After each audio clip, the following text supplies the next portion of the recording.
तो चाइना ने भारत के खिलाफ डिस्प्यूट के मामले में शिकायत की है कि इंडिया सोलर सेल मॉड्यूल्स और आईटी गुड्स के अंदर अपने देश की कंपनियों को सब्सिडी दे रहा है, जिसके चलते चीनी हित प्रभावित हो रहे हैं और चीन का माल बिक नहीं पा रहा है। सोलर सेक्टर में कहा कि जो पॉलिसीज हैं सोलर सेल्स को लेकर के, चाइना ने कहा कि ये डोमेस्टिक इनपुट्स दे करके, अब ये डोमेस्टिक इनपुट्स की क्या कहानी है, थोड़ा सा मैं इसे भी बता देता हूं। भारत सरकार ने जब देखा कि विदेशों से सामान हमारे यहां बहुत इंपोर्ट हो रहा है, अगर हम अपने देश में कंपनियों को चलाना चाहते हैं तो मेक इन इंडिया करके एक योजना लाई। और मेक इन इंडिया में कंपनियों को कैसे बढ़ावा दिया जाए तो उन्हें इंसेंटिवाइज किया गया, और उन्हें इंसेंटिवाइज करने के लिए एक योजना चलाई गई जिसे पीएलआई स्कीम कहा जाता है। और इस पीएलआई स्कीम के अंदर हम लोगों ने अपने स्तर पर उन तमाम कंपनीज को इंसेंटिवाइज किया जिन्हें सरकार के टैक्स से डर था, सरकार से मिल रहे लोन पर डर था, या फिर सरकार से किसी अन्य आर्थिक सहायता का डर था। सरकार ने सब कुछ उपलब्ध कराया। इसे ही प्रोडक्शन लिंक इंसेंटिव स्कीम कहा जाता है। इस प्रोडक्शन लिंक इंसेंटिव स्कीम, जिसे आप पीएलआई के नाम से जान रहे हैं, इसी पीएलआई के चलते चाइना चिढ़ा हुआ है कि भारत ने उत्पादन बढ़ाने के लिए सोलर सेल्स में पीएलआई दे दिया और सेमीकंडक्टर्स में पीएलआई दे दिया, कि वहां पर भी प्रोडक्शन लिंक इंसेंटिव दे दिया ताकि उत्पादन बढ़ाया जा सके। इस प्रकार से बाजार के अंदर मार्केट लीडरशिप जिस चाइना की है, उस बाजार में उसे चुनौती मिली। आपको जानकर आश्चर्य होगा, सोलर पावर में चाइना हमसे 10 टाइम्स आगे है। दुनिया का लगभग 80% जो सोलर एनर्जी फिलहाल पैदा हो रहा है वो चाइना पैदा कर रहा है। चाइना कितनी बिजली पैदा कर रहा है इसको आप इस आंकड़े से समझिए कि 67% जो ग्लोबल सोलर इंस्टॉलेशन है वो चाइना के अंदर है। मतलब दुनिया में अगर कुल मिलाकर के 100 जगह सोलर सेट लगे होंगे तो 67 सोलर सेट पूरी दुनिया के केवल चाइना में है। China already 1100 gigawatt solar energy उत्पादित कर रहा है। दुनिया का पहला देश जो कि 1 टीडब्ल्यू से ज्यादा का मार्क पूरा कर चुका है। इसी तरह से हमारे देश का टारगेट 2030 में, जहां रिन्यूएबल एनर्जी से 500 गीगावाट बिजली पैदा करने का है, यह महाशय आधी साल मतलब अभी 2025 के फर्स्ट हाफ के अंदर 256 गीगावाट बिजली पैदा कर दिए हैं। मतलब समझिए कि जो हमारे आने वाले डाउन द लाइन 5 साल का टारगेट है वो ये 6 महीने में कर रहे हैं। अर्थात ये हमसे 10 टाइम्स ज्यादा गति से चल रहे हैं। इसको इस आंकड़े से भी कंपेयर कर सकते हैं कि जो 256 गीगावाट इन्होंने 6 महीने में प्रोड्यूस किया है, भारत पूरे साल भर में 23 गीगावाट बिजली का नया एडिशन कर पाया है। मतलब हमारे देश में जितनी इंस्टॉल्ड कैपेसिटी थी उसमें 2024-25 के अंदर 23 गीगावाट एनर्जी का और एडिशन हुआ। चाइना में 6 महीने के अंदर 256 गीगावाट एनर्जी का एडिशन हुआ 6 महीने के भीतर। तो इससे समझिए कि चाइना कितना तेजी से इसमें स्केल कर रहा है। ऐसा करते हुए चाइना दुनिया का 80% वर्ल्ड का जो सोलर पैनल कंपोनेंट है वो खुद प्रोड्यूस कर रहा है।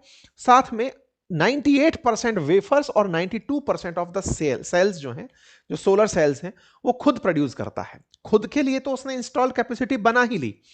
अब चूंकि दुनिया सोलर की तरफ बढ़ रही है तो वो उन उत्पादित वस्तुओं को दूसरे देश में भी एक्सपोर्ट करता है तो उसे भारत बाजार के रूप में नजर आता है, क्योंकि भारत ने भी कुछ ऐसे ही लक्ष्य रखे हुए हैं। इसके सोलर सेल्स को अब ये भारत के बाजार में बेचना चाहता था। भारत को जरूरत थी, भारत के लक्ष्य थे कि हमें भी रिन्यूएबल एनर्जी में 500 गीगावाट एनर्जी पैदा करनी है 2030 तक, जिसमें सोलर एनर्जी होगी, विंड होगी, हाइड्रो पावर होगी, बायोमास होगी, ग्रीन हाइड्रोजन होगी। और हम इसी लक्ष्य को लेते हुए सोलर के टारगेट को 2025 से मतलब 2030 तक बढ़ा करके लक्ष्य को लेकर चल रहे थे। 31 मार्च तक अभी तक हमारे पास में जो बिजली उत्पादन था वो 220 गीगावाट का था। हम 500 गीगावाट का लक्ष्य प्राप्त करना चाहते हैं और हमने 29.52 गीगावाट सोलर के अंदर एनर्जी ऐड की है। ये पीआईबी की जो प्राप्त जानकारी है मैं वो आपके साथ साझा कर रहा हूं, जिसमें सोलर एनर्जी देश के अंदर 23.83 गीगावाट 2024-25 के अंदर ऐड की गई। ये जानकारी आपको यहां पर बताई जा रही है। भारत के अंदर जो इंस्टॉल्ड कैपेसिटी है वो इंस्टॉल्ड कैपेसिटी 220 गीगावाट की है 31 मार्च तक, सब प्रकार के रिन्यूएबल एनर्जी से मिलाकर के। हम उसे 2030 तक 500 गीगावाट ले जाना चाहते हैं। देश के अंदर इसी प्रकार से इलेक्ट्रिक व्हीकल्स, क्योंकि जब आप बिजली उत्पादित करेंगे तो उस बिजली को उत्पादित करके उसको यूज करने के लिए इलेक्ट्रिक व्हीकल्स का जाल फैलाएंगे। देश के अंदर 40% ईवी पावर दिल्ली में यूज हो रही है और बाकी अन्य राज्यों के आंकड़े हैं। ये इलेक्ट्रिक व्हीकल्स की बात कहां से आई? अक्टूबर में चाइना इस बिजली से चलने वाले जो ईवी व्हीकल्स हैं उनकी जो बैटरी है उसकी शिकायत को लेकर के भी डब्ल्यूटीओ गया था। यानी केवल सोलर सेल ही उसकी शिकायत का कारण नहीं है। सोलर सेल्स से जो बिजली सुरक्षित रखनी है, जिन बैटरीज में सुरक्षित रखनी है, वो भी उसकी शिकायत में है। उन्हें लेकर के भी वो डब्ल्यूटीओ के अंदर पहुंचा था। खैर, भारत ईवी और इन सभी मामलों में चाइना के साथ ऑलरेडी टक्कर में चल रहा है कि ठीक है, हमें समझ में आता है, आपको हमारा बाजार चाहिए। डब्ल्यूटीओ में चाइना ने जो शिकायत की उसमें हमारी स्कीम का आंकड़ा भी लगा दिया। यह उसका शिकायत पत्र है और इस शिकायत पत्र में बकायदा इसने भारत की press information bureau of India के तहत जो पीएलआई स्कीम्स हैं उसका डॉक्यूमेंट भी लगा कर दिया है कि साहब ये लोग मेक इन इंडिया लेकर आते हैं और उसमें प्रोडक्शन लिंक इंसेंटिव स्कीम देकर के अपने यहां के जो सोलर सेल हैं उन्हें सस्ते दामों पर खरीदने लगते हैं।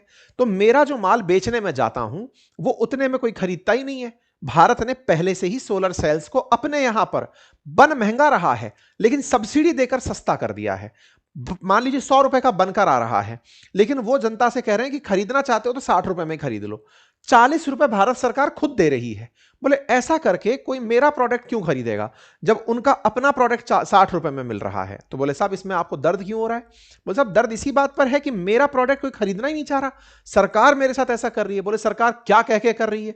सरकार बोले ये कहती है कि हम डोमेस्टिक प्रोडक्ट्स को बढ़ावा दे रहे हैं, प्रोडक्शन लिंक इंसेंटिव, ताकि हमारे देश के अंदर कंपनीज जुड़े और खुद से ये सब बनाना शुरू करें। तो मैं आपको बताऊं जिस जगह इसने ये जानकारी दी, जब आप इसे क्लिक करते हैं तो आप सीधा यहां पहुंचते हैं और यहां पहुंच करके आपको 24 अगस्त 2025 का डेटा दिखाई पड़ता है जिसमें भारत सरकार का आउटले जो 1.97 लाख करोड़ रुपए का है वो निकल कर आता है। मतलब हमने अब तक भारत सरकार ने लगभग 2 लाख करोड़ रुपए इंसेंटिव में बांट दिए हैं। इंसेंटिव में बांटे हैं उन तमाम क्षेत्रों में, चिप से लेकर के केमिकल सब कवर किया है, जिसके चलते हमारे मोबाइल के अंदर एक्सपोर्ट बढ़े हैं, हमारे ऑटो कंपोनेंट्स भारत में बनने लगे हैं, फूड प्रोसेसिंग फास्ट हुई है, फार्मास्यूटिकल ड्रग्स फास्ट हुए हैं।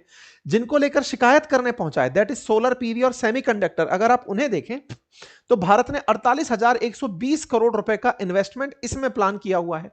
तो दोनों ही क्षेत्र में भारत सरकार कह रही है निर्माताओं से कि तुमको हम इंसेंटिवाइज कर रहे हैं, तुम तो सस्ते में बेचो। और यही कारण है कि आजकल आप बहुत से घरों पर सोलर पैनल्स लगे देख रहे हैं। उनकी लागत चाहे कितनी भी आ रही हो लेकिन उन्हें किफायती दरों में उपलब्ध होने दिया जा रहा है। यह काम करने में भारतीय कंपनियां बहुत तेजी से स्कोप को बढ़ा रही हैं और भारत में सोलर एनर्जी बढ़ती चली जा रही है। तो उम्मीद है कि चाइना क्या शिकायत करने गया होगा वो आपको समझ में आया होगा। इसके चलते भारत सरकार ने निश्चित ही लाभ भी कमाए हैं। भारत सरकार ने जो इंसेंटिव दिया उससे देश में 16.5 लाख करोड़ रुपए का सेल हुआ है, जिससे 12 लाख रोजगार सृजित हुए हैं। डायरेक्ट और इनडायरेक्ट तरीके से उत्पन्न इन रोजगारों से भी देश के अंदर आर्थिक सुगमता तो बनी ही है। तो भारत सरकार का मेक इन इंडिया चाइना के लिए कितनी चिंता का कारण बन रहा है वो आपको डब्ल्यूटीओ की शिकायत से समझ में आ गया होगा। कुल मिलाकर के चाइना जो पहले भारत के लिए ईवी की शिकायत करने गया था, अब वो सोलर और सेमीकंडक्टर की शिकायत करने पहुंचा है। ये इसकी इसी साल में हुई दूसरी शिकायत है, पहले भी ये शिकायत कर चुका है। ठीक है, अब चाइना हर बार पहुंचता है, चाहता क्या है? देखो असल में चाइना के साथ क्या है, चाइना इतना सस्ता माल बनाता है कि दूसरे देश में जाकर के उसे फेंक देता है। मतलब ये समझिए 10 का माल बना, 10 के माल को उठा करके दूसरे देश के अंदर 10 के माल को 8 में फेंक आया। दूसरे देश का लोग कहते हैं साहब ये इतना सस्ता माल अगर आप देने लग जाओगे तो क्या हम केवल इंपोर्टर बन के थोड़ी रह जाएंगे, हमारे देश की कंपनियां कैसे उठेंगी? ये वास्तविकता में विचारणीय तथ्य है।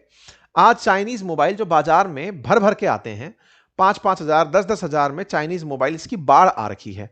आप अपने देश में जितने का बनाते हैं उसके साथ में उसके अंदर एक्सपोर्ट भी डालते हैं, अपने देश का मुनाफा भी बाहर निकालते हैं और उसके बावजूद भी भारत के बाजार में सस्ता फेंक देते हैं। ऐसा करना कचरा फेंकने की तरह है, जिसे डंपिंग कहते हैं। इससे होता यह है कि दूसरे देश के अंदर लोकल इंडस्ट्री खड़ी ही नहीं हो पाती।